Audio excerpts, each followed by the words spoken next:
welcome to all of you. This is a great crowd. We got a lot of material to cover. So as you've probably heard, can you still hear me? I'm going to venture away from this.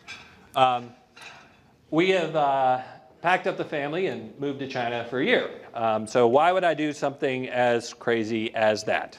Well, I truly believe that if China is successful achieving their dream, that it'll enhance you all's ability to achieve your dream. So for all of us, as we look forward and think about how we are going to accomplish these financial plans that our planners work so hard to draft for you, we need to know the answer to, do we believe in the Chinese dream? It's the big investment question of our time, and it's so important that I uprooted the family and moved them to China for a year. But before I answer that question, let's go back and look at what was a very peculiar 2014. As we spoke to you all this time last year, we indicated that our expectation was that the market would be somewhat challenged in 2014 as the Federal Reserve extinguished its quantitative easing program. And while we thought returns might be higher, our expectations were pretty tempered. And here's why. This is a chart that shows you the activity of the US Federal Reserve since the financial crisis. And each time you see these bars, they are buying assets. And every time they stopped, the market went down. QE3 ended in October of last year. And as we rolled into 2014, we expected that to be a difficult moment for the markets. Nonetheless, we predicted that equities would end up growing, but that perhaps valuations would shrink. And so on the left side is what we projected this time last year. On the right side, we do full transparency here, by the way. That is something we do when times are good, something we do when times are bad, as you'll see in a little bit. But just to put you in the right perspective here, projected on the left, realized on the right, we expected dividends would grow 2%. They did. We expected earnings would grow 8%. They've actually grown about 6%. Earnings season is still continuing. This number is fluctuating. And finally, we thought that multiples could grow, that the PE on the stock market could grow by maybe another 5%, but it was already elevated entering the year, and so there was just as much likelihood that it would be cut in half. And so we expected maybe the range of returns to be anywhere from 0 to 15%. In fact, multiples did grow last year as a function of a stronger dollar, as I'll show you, taking our returns on the year to the top end of the range, 13.7%. So I'll give us a check mark there. Even though valuations did expand, we got the direction correct. In terms of company size, we expected large companies to outperform small companies, specifically because small companies had gotten kind of pricey going into the year. And indeed, big was beautiful in 2014. So the large companies, as represented by the S&P 500, were up 13.7%, while small companies, represented by the Russell 2000, were up 4.9%. Now, they were actually negative for the vast majority of the year and got a nice boost, a Santa Claus rally, if you will, towards the end of the year. But obviously, there was a big disparity between big companies and small companies last year. So we'll give our check mark to ourselves there. Now, things get a little dicier from here. So we thought that the sideways returns in the markets last year would provide an opportunity for those who really screen securities based upon fundamentals to outperform. So stock pickers over index pickers. In fact, last year was the worst year ever for stock pickers. Here are the average mutual fund returns by category. So again, the benchmark 13.7 on the S&P. Large cap US core. These guys wake up every morning and shop the S&P 500, right? So they're in the right box, and they were only up 11.3%. And then the small cap managers in the US, again tied to a difficult small cap environment, were up 3.85%. Taking a look inside the S&P, it's rife with contradictions. Last year was just a very strange year. So again, the benchmark up 13.7. The highest valuation, and therefore in some parlance, most risky stocks within the S&P were actually the best performers, up 16% last year, while the lowest valuation or value stocks were up 8%.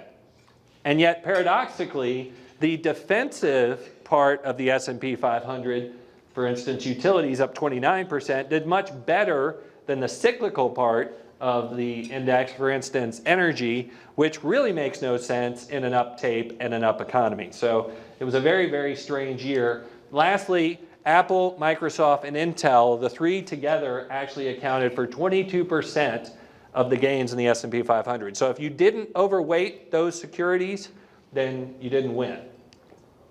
And the average US mutual fund did not win. So again, if you held index funds in your 401k, you had a good year. If you held active funds, you had less of a good year. But even in the US, the average US mutual fund gained 7.6% against an index return of 13.7%. And the highly celebrated masters of the US hedge fund industry put up 2.5%. So worst year ever for active management. So we'll give ourselves an X there. In terms of domicile, again, coming into the year, all things being equal, we expected that the lower valuations in the international shares would attract investors as fundamentals came back into play. That also was not correct. The international stocks relative to the US stocks had one of their worst performing years ever. And so going back and look at mutual fund categories, the S&P, right, up 13.7, large core, 1130, small cap, 385, world equity, spoiler alert, that's our category, up 2.24%, or down, 2.24%. The emerging markets down 3, international large cap core down 5, and international small cap core down 6.48. So clearly a divergence between what happened in the US and what happened everywhere else. Going back to our scoreboard, you can see, again, average US mutual fund up 7.6, average international fund down 5. So as a global manager, that ended up being your shopping list, not all that attractive. So we'll give ourselves an X there. In terms of interest rates, truth, 67 out of 67 Wall Street strategists going into the year forecasted interest rates would rise last year. So we were actually a little bit more pessimistic than that and thought rates might just flatline and be little changed. Let's see what happened. Oops, rates actually fell 30% last year. So the 10-year Treasury went from 3% to 2%, and the 30-year Treasury went from 4% to 2.75% and hit a historical low in the beginning of this year. So interest rates actually collapsed even though the Fed extinguished its monetary support program. Weird stuff. Another X there. In terms of bonds, we expected them to be little changed because we didn't see much going on the interest rate side, not much going on the credit side.